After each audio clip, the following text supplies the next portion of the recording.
Bismillahirrahmanirrahim. Bismillahirrahmanirrahim.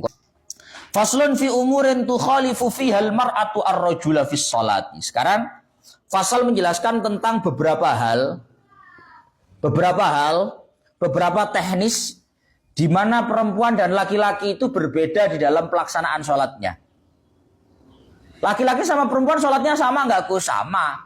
Zuhur 4 rakaat, asar 4 rakaat, maghrib 3 rakaat, isya 4 rakaat, subuh 2 rakaat, sama. Wudunya sama, semuanya sama. Cuma ada beberapa teknis, tahu teknis ya? Ada beberapa pelaksanaan, bahasa Arabnya kaifiyah, di mana wanita dengan laki-laki itu berbeda dalam masalah sholat. Apa itu Gus? Wal mar'atu tukhalifur rajula, wal mar'atu tukhalifu ar-rajula fi khamsati asya'a. Seorang wanita dengan seorang lelaki itu terdapat 5 perbedaan di dalam pelaksanaan sholat. Ada 5 hal, 5 teknis yang berbeda antara laki-laki dengan perempuan di dalam pelaksanaan sholatnya. Di dalam pelaksanaan sholatnya ada 5. Apa itu? Yang pertama, farrajul yujafi ayyarfa'u mirfaqaihi an jabaihi wa yuqillu ayyarfa'u batnahu an fakhidaihi fir ruku'i was sujud. Perbedaan yang pertama, kalau laki-laki itu kalau sholat, kedua sikunya diangkat dari kedua lambung. Laki-laki itu kalau sholat diangkat kedua sikunya dari kedua lambungnya. Ini Pak. Inilah. Biasanya ya, biasanya orang sholat itu macam-macam Pak. Ini siku, ini lambung. Orang sholat itu biasanya ada yang begini, sujud loh ya, sujud, tau rukuk lah, pokoknya tangannya ini. Ono sing ngene, paham ya? Ini sih bener piye Gus? Delok-delok, sopo? Lihat-lihat dulu siapa yang sholat. Kalau yang sholat laki-laki, sunnahnya, sebaiknya, teknis pelaksanaannya adalah sikunya ini, ya, sikunya ini dibenggangkan dari kedua lambungnya. Begini Pak. Ya masih gak ngene, gak apa-apa, pokoknya gak ngene loh Pak. Jangan sampai dibuat tumpuan untuk lambungnya. Ini bukan teknisnya laki-laki. Paham? Kedua sikunya ini tidak ditempelkan, melainkan dibenggangkan dengan yang namanya lambung. 1. Wa yuqillu ayyarfa'u batnahu an fakhidaihi fir ruku' was sujud. Dan juga perutnya ini diangkat, artinya dibenggangkan, direnggangkan dengan kedua paha. Kowe harus bayang wong wedok ora to? Ngene lho Pak, wong wedok wis bayang ngene lho. Antara paha, siku, perut, lambung ini jadi satu begini Pak. Tapi kalau laki-laki itu benggang kabeh. Perutnya jangan sampai nempel dengan paha. Sikunya jangan sampai nempel dengan lambung, dibenggangkan. Itu kalau laki-laki. Paham? Boleh corong ngene iki ya. Lek ngene iki, lek gawe wong lanang, li annahu ansyatu lil ibadah wa ab'adu an hayatil kusala wa ablahu fi tamkinil jabha. Karena kalau bagi laki-laki, praktek seperti ini tadi, sikunya ditempelkan ke lambung, pahanya ditempelkan ke perut, itu menunjukkan kondisi tidak semangat. Justru malah lebih mirip dengan kondisi orang malas. Oh ngantuk enak. Hah? Ngantuk ya? Gini. Tapi kalau kamu tidak seperti itu, tangan kamu benggangkan, ya. Kemudian ini paha kamu benggangkan, otomatis yang menyangga badan kamu itu nggak lain nggak bukan adalah jidat, ya toh? Sing nyong wae sujud kuwi. Sehingga kening kamu akan betul-betul menekan pada tempat sujud kamu. Paham? Hei, paham? Kemudian itu pertama. Yang kedua, wa yajharu fi maudhi'il jahri wa taqaddama bayanuhu fi maudhi'ihi. Kemudian kalau untuk laki-laki itu enak, Pak. Kalau waktunya baca keras, salat maghrib, salat isya, salat subuh, kan waktunya baca keras. Bagi laki-laki kalau waktunya baca keras ya baca keras aja. Kalau waktunya baca jahar, baca keras ya baca keras aja. Itu bagi laki-laki. Bagi perempuan gimana, Gus? Engko siji-siji, alon-alon. Selanjutnya wa idza nabahu ay asabahu syai'un fis shalah sabbaha fayaqulu subhanallah. Yang ketiga, kalau untuk laki-laki ketika terjadi apa-apa di dalam sholat, ketika terjadi hal-hal yang tidak sesuai, tidak semestinya di dalam sholat, maka cara laki-laki untuk mengingatkan itu adalah dengan cara membaca tasbih. Kalau ada apa-apa dalam sholat, misalnya bagas jamaah karo aku, Gus Faiz wae tahiyat akhir malah ngadeg tambah rakaate boy. Subhanallah, ngono. Ngoen. Laki-laki itu kalau sholat, kalau terjadi apa-apa di dalam sholat, maka cara mengingatkannya adalah dengan membaca tasbih. Dengan membaca tasbih.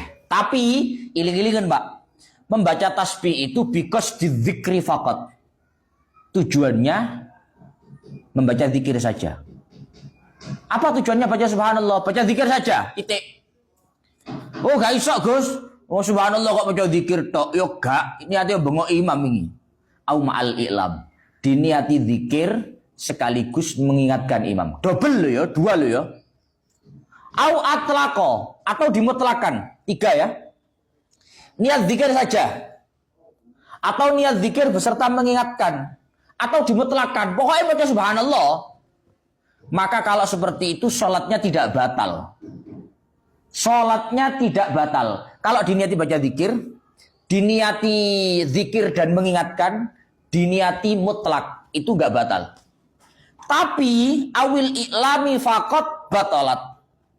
Kalau kita niatnya baca subhanallah itu murni untuk mengingatkan, maka sholatnya batal. Ya mohon maaf Pak. Kamu, kita ini orang awam ini. Kalau baca subhanallah ketika sholat itu, subhanallah, itu tujuannya apa jajan? Murni mengingatkan imam. Zikir apa dia? Gak ngeling imam mau. Oh, kalau tujuannya murni untuk mengingatkan imam, sholat kamu batal. Karena apa? Karena apa bedanya subhanallah karo bengok salah? Apa bedanya? Bedanya kan subhanallah kuwi zikir, lek salah kuwi dudu zikir. Tapi kalau tujuannya sama-sama hanya untuk mengingatkan, sama-sama itu menjadi omongan. Di mana ngomong pada saat sholat itu menjadi batal. Makanya penting untuk diniati yang namanya zikir. Bukan cuma niat mengingatkan, tapi diniati zikir. Supaya apa? Supaya sholatnya nggak batal. Paham ya? Paham ya? Bagi para lelaki kalau sholat, kalau terjadi apa-apa, jangan baca subhanallah hanya murni dengan niatan mengingatkan. Mohon maaf, sholatnya batal nanti. Tapi diniati subhanallah itu baca zikir sekaligus mengingatkan. Baru sholatnya nggak batal. Yang terakhir perbedaannya laki-laki dengan perempuan. Wa auratur rajul ma baina surratihi wa rukbatihi. Amma huma falaisa minal aurah wala ma fawqahuma. Wala ma fawqahuma.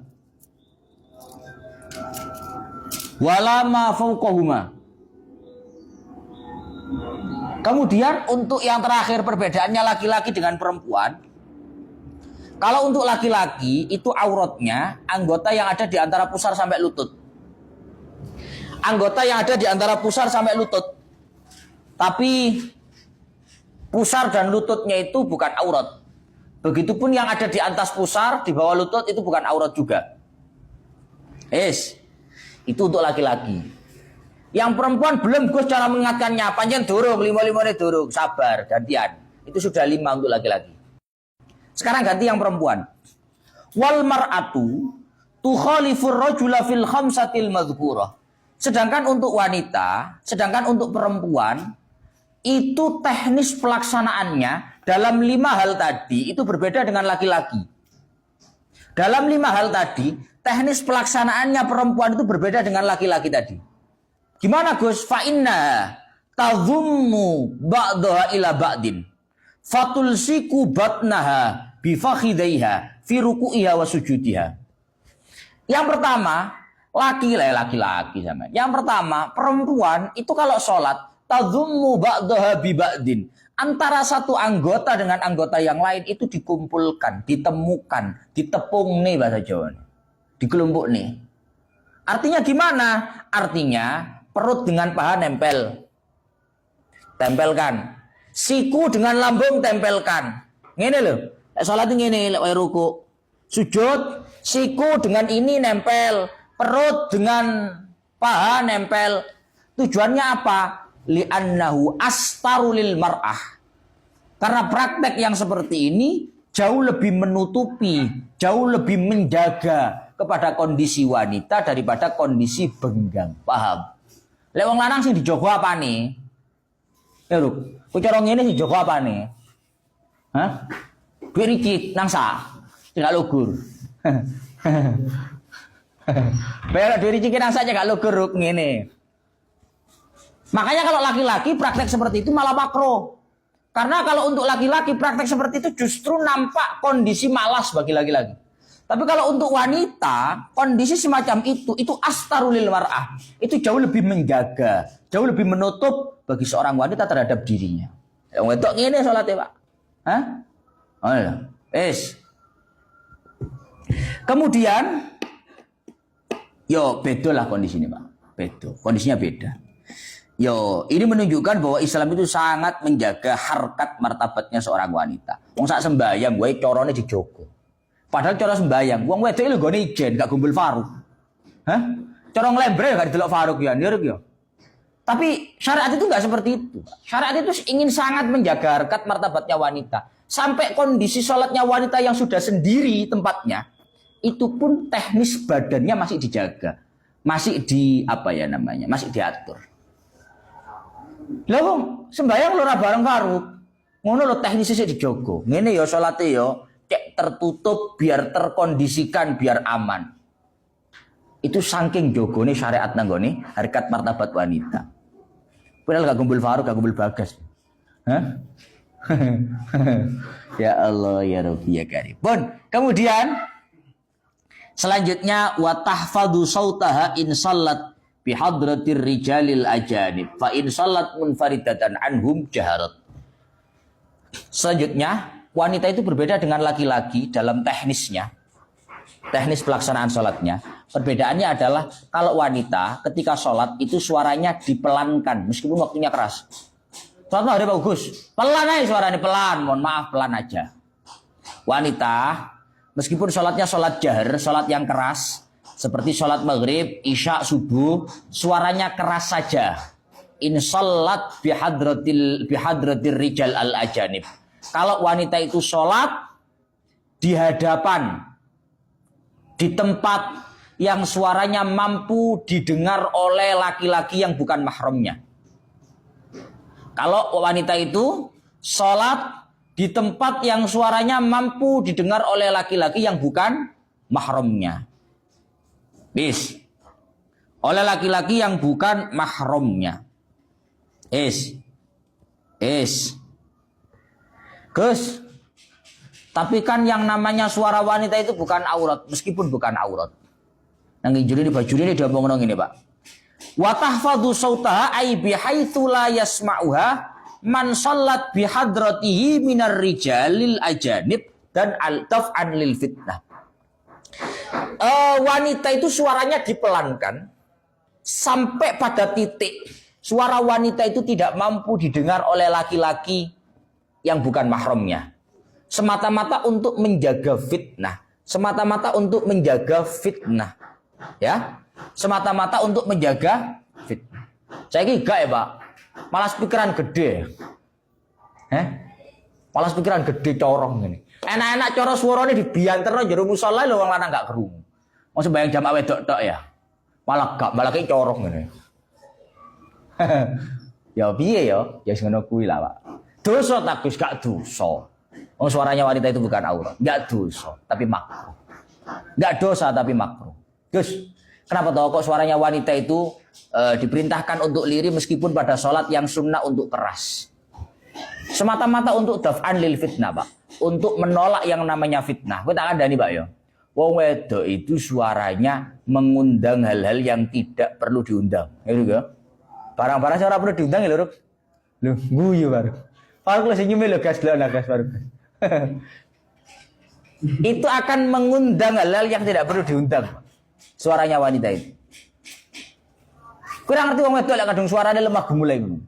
Ojo mbahas sing wedok sing suarane, wah, gak bahas dibahas kuwi. Ora bahas kuwi aku. Ora bahas kuwi. Tapi secara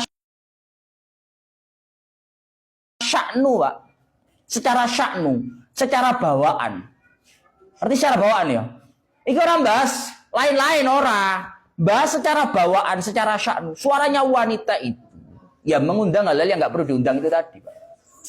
Kowe tak kandhani yo, kadang, Bro. Kowe cara ditelepon arek wedok, kowe gak rupane lho, gak rupane. Hah?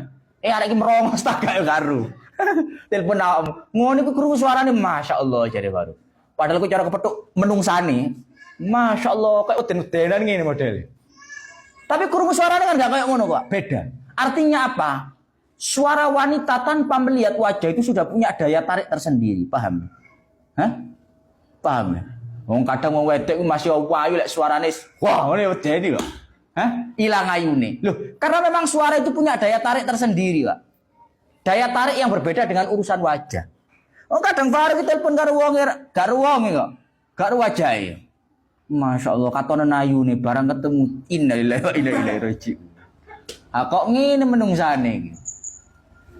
Lah kok bayangne anu lho suarane Gus Ain. Karena memang menunjukkan bahwa suara itu punya daya tersendiri. Punya daya untuk mengundang hal-hal yang tidak perlu diundang. Ya Allah ya Rabbi ya guys. Paham dewe lah Pak. Artinya aku ngene ora kok ngelek-ngelek piye ora. Tapi kenyataannya memang ya itu tadi memang syariat itu ingin menjaga harkat martabat seorang wanita dengan cara apa? Dengan cara suara wanita itu diamankan agar tidak terjadi hal-hal yang tidak diinginkan. Yes. Itu tadi. Wanita kalau sholat meskipun sholatnya jar, meskipun sholatnya itu sholat yang keras, bacaannya keras, bagi wanita kalau suaranya mampu didengar oleh laki-laki yang bukan mahramnya, cukup dipelankan suaranya. Tapi kalau dia sholat sendirian, suaranya tidak akan didengar oleh laki-laki yang bukan mahramnya, maka jaharat, maka disuarakan dengan suara keras. Tidak apa-apa. Makanya Pak, boleh ngerti Ustazah Halim Al-Idrus, ngerti Amruk? Hah? Kapan ngaji sak stadion full masih bayar 500.000 ijen play full uang karo rupane itu luar biasa Pak. Padahal Ustaz Halim Al-Idris itu sangat menjaga dirinya. Bahkan Ustaz Halim Al-Idris Pak ya tukang salone lho mau lanang kon ngali sik aku baru ngisi ya. Lek ana kon mau aku masih kon nang burine cagak mau aku. Lek kon ngrungu itu ke YouTube gak apa-apa tapi lek krungu langsung gak oleh. Paham mesti? Jadi di areanya itu tidak boleh ada satupun lelaki yang mendengarkan suaranya. Tapi kan suaranya YouTube pakai Gus, itu YouTube beda Pak. Ini nggak bahas YouTube. Di real lapangannya itu sadali malah terus kok. Iki nang buri cagak ono wong lanang nih, kon ngalih. Suruh pindah dia, nggak mau. Iki kok cara berangkat iki mau. Memang bukan aurat, tapi daf'an lil fitnah. Daf'an lil fitnah. Kemudian wa idza nabaha syai'un fis sholati saffaqat bi dharbi batnil yamini ala dhahri shimali. Selanjutnya, wanita itu salah satu perbedaan teknisnya dengan laki-laki di dalam sholat itu adalah ketika terjadi apa-apa di dalam sholat. Wanita itu cara mengingatkannya bukan subhanallah, mohon maaf, suara Anda ini tadi tidak boleh dengar. Kalau terjadi apa-apa di dalam sholat, maka wanita itu cara mengingatkannya adalah dengan saffaqat, dengan bertepuk tangan. Tepuk tangan berarti ngene Gus, orang ini. Aku mau praktek ngene, praktek sing salah. Oh ngono ya sing komen. Mosok ngono tepuk tangane, rungokne sik mangane.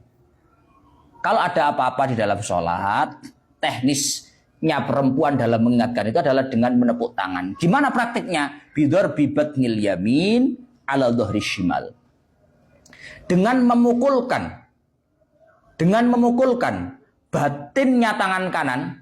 Ini tangan kanan ya. Ini batin dalam. Dipukulkan ala dhahri shimal. Pada area luarnya tangan kiri. Lah ngene iki seje, Mbah. Ngene lho. Batinnya tangan kanan ditepukkan di atas luarnya tangan kiri. Ini cara mengingatkannya. Begini. Es. Oke. Lek dibalik oleh para Gus boleh. Laisa qaidan. Yang terpenting itu bukan dalam dengan dalam, tapi dalam dengan luar. Begini juga boleh. Yang penting dalam dengan luar. Gini ya. Falau darabat batnan bi batnin biqasdil la'bi walau qalilan ma'a ilmi tahrim maka batalat salatuha. Maka kalau ada wanita sholat kok terjadi apa-apa imamnya lupa atau apa, wanita itu kemudian mengingatkan dengan memukulkan dalam dengan dalam. Ini. Meskipun hanya sekali, kalau tujuannya adalah bermain, ngerti tujuan bermain ya? Ini kan bermain enggak, Pak? Kalau dalam hatinya ada tujuan bermain, maka ini hukumnya membatalkan sholat. Hukumnya membatalkan sholat. Paham? Bagi para wanita ini, kalau sholat mengingatkannya begini. Kalau nggak begini ya begini. Pokok dalam dengan luar. Kalau imamnya nggak ngeh juga gimana? Ambil ember lemparkan. Piye orang ngok? Piye ne? Kowe ora tau ngerti darasane dadi imam sing mbarai. Imam kadang ya bingung dikeploki ngono kuwi. Sing keliru pinggir ndi ngono lho. Duduk pola piye-piye bingung. Keliru kuwi pinggir ndi? Prasa kuwi ora keliru ngono lho. Wa jami'u badanil mar'ati al-hurrati auratun illa wajha wa kaffaiha. Ya Allah, ya Rabbi ya Karim. Yang terakhir perbedaannya laki-laki dengan perempuan itu adalah untuk perempuan itu auratnya ketika dia sholat itu adalah seluruh badannya kecuali wajah dan telapak tangan. Seluruh badannya itu menjadi aurat kecuali wajah dan telapak tangan. Kecuali wajah dan telapak tangan itu bukan aurat.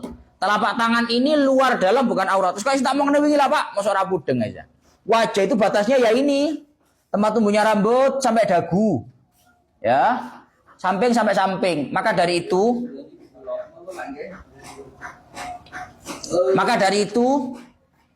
kalau kamu pakai wanita-wanita itu kalau pakai mukena, lek gawe ruko, mukenanya jangan di sini Pak, tapi di sini. Kini ngepres, kini saya, jangan di sini, karena ini aurat, mohon maaf.